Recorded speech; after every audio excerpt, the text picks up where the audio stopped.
মুরব্বি মুরব্বি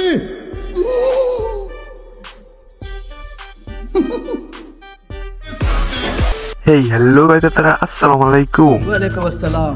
তো গাইস, আজকে ভিডিও কি নিয়ে হচ্ছে সেটা তোমার টাইটেল আমার থাম্বনেল দেখে বুঝে গেছে। তো আজকের ভিডিও হতে চলেছে অস্থির বাঙালি অস্থির ভিডিওর পার্ট 7 নিয়ে। এই সিরিজের আমি অলরেডি 6টি পার্ট আমার চ্যানেলে আপলোড করে দিয়েছি, তো তোমরা এখন না দেখলে আমার চ্যানেলে গিয়ে দেখতে পারো ওগুলো। কথা সত্য। তো এই ভিডিও নিয়ে আমি আর বেশি কিছু বলতে চাই না, একটা কথাই বলবো, এই ভিডিও দেখে আমরা সত্যি মজা পাবেন। তো আর এন্টুতে আজ এরকম বুক করে না করে দেই, চলো সোজা ভিডিও শুরু করি। অবশ্যই আমি যদি প্রধানমন্ত্রী হই, আমি আপনাকে বলে দিচ্ছি, সপ্তাহে একদিনের বেশি টেলিভিশনে অন্তত আমার চেহারা দেখবেন না। আল্লাহ গো আল্লাহ, কি মিথ্যা কথা বলে, তোর উপর আল্লাহর গজব পড়ুক, তোর যৌবন নষ্ট হয়ে যাক।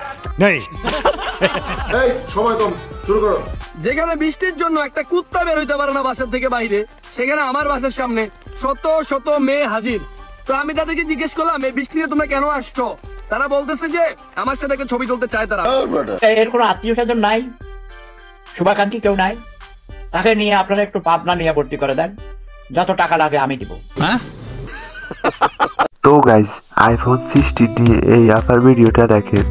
বড় বড় মডেল, কিউট কিউট নায়িকা, সুন্দরী সুন্দরী আপা। তোমাদের বলতেছি, তোমরা আর 16 প্রো ম্যাক্স কিনতে পারবা না। কারণ কি জানো? তোমাদের নেতা বেদাশা। তো গাইস, এই ভিডিওটি দেখে কি বুঝলেন? কিছু বুঝলে কমেন্টে বলিয়েন তো। ও পরিমাণে তুমি সারা পাইছো শোনা, তোমার আমি কত ভালোবাসি, তোমার লাগে আমি লাওয়া খাওয়া ছাড়ি দিছি। কাল আমি ঢাকা আসতেছি, আই লাভ ইউ। তো এর জন্য এই চ্যানেলটা এখনই সাবস্ক্রাইব করে দিতে হইব, ভিডিওটা তো বেশি বেশি লাইক করতে হইব আর শেয়ার করতে হইব। ভাব দেখার সময় নেই, কারণ খালি কলসি বাজে বেশি, অযোগ্য মানুষের ভাব বেশি। আমাদের দেখতে পারবা, কিন্তু আমাদের মতো হইতে পারবা না। এই এই যে আপা, গরুর ট্যাবলেট খেয়ে গাই গরুর মতো মোটা হওয়ার ইচ্ছা আমাদের নাই।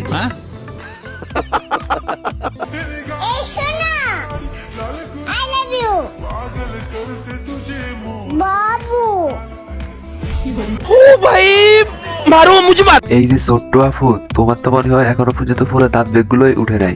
তুমি এসব টিকটকে আবে তাবে ভিডিও না বানিয়ে বাড়িতে গিয়ে পিটার খাও, এটাই ঠিক আছে তোমার জন্য। তো গাইজ, এখন একটা ভিডিও চালু করতেছি, তো এই ভিডিওটি দেখেন একটু ভালো করে। এই ভিডিওতে কিছু দেখেন কিনা।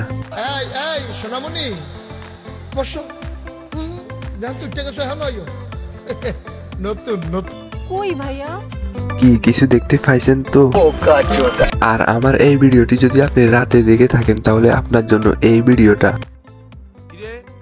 এত রাতে তুই অনলাইনে করস, তুই বলে মনে খারাপ হয়ে গেল গা, দেশের অবস্থা হলাম ভালো না, ঘুমা কই দিয়া গেলাম। আল্লাহ কয় কি?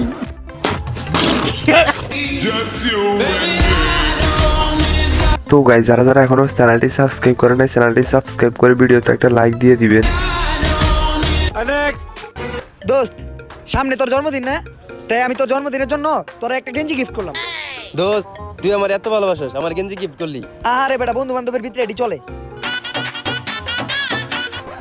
হ্যাঁ আম্মা, হ্যাঁ তুমি যে কইছিলে না আব্বার পুরান গেঞ্জি একটা ফকিরে দিয়ে দিতে, ফকিরে দিয়ে দিছি। এই দুইজনের একসাথে ভিডিওগুলো এখনো মিস করি। আপনারা আপাতত একটা একটা আগে আসেন, ছোট্ট নৌকা পারেন, যেটা পারেন। আপনারা এই জায়গার মানুষ, দয়া করে ভাড়া বেশি নিয়েন না। ধন্যবাদ দিয়ে ছোট করবো না ওমর ভাই, কিন্তু মনে থাকবে একটা কথা, নিবাসীর জন্য যা করছেন সারা জীবন মনে থাকবে। ধন্যবাদ ভাই। কথা সত্য। এমন কি জিনিস যেটা মেয়েরা মুছে ফেলার পর ছেলেরা ভয় পেয়ে যায়? মেকআপ। তো গাইজ, অস্থির বাঙালির অস্থির ভিডিওর পার্ট 7 আজকের মতো এখানেই শেষ। তো ভিডিওটি কেমন লাগলো সেটা কমেন্ট করে বলবেন। চ্যানেলে নতুন হলে চ্যানেলটি সাবস্ক্রাইব করে দিবেন, আর এখনো একটা কমেন্ট করে বলে দিবেন ভিডিওটি কেমন লাগলো। তো সবাই ভালো থাকবেন, সুস্থ থাকবেন, হ্যাভ ফান, টেক কেয়ার, আল্লাহ হাফেজ। এইসব প্রেমপ্রীতির কথা বাদ দেন, এটা বলেন মা কেমন আছে? তো গাইস, ভিডিওটা কেমন ছিল? যদি এই ভিডিওটা আপনাদের কাছে ভালো লেগে থাকে, তাহলে ফটাফট এই ভিডিওতে একটা লাইক, কমেন্ট, শেয়ার আর এই চ্যানেলটাকে সাবস্ক্রাইব করে দেন। আর এই ভিডিওটার কোন পার্টটা আপনাদের কাছে সবচেয়ে বেস্ট লাগছে ওইটাও কমেন্ট করে জানান।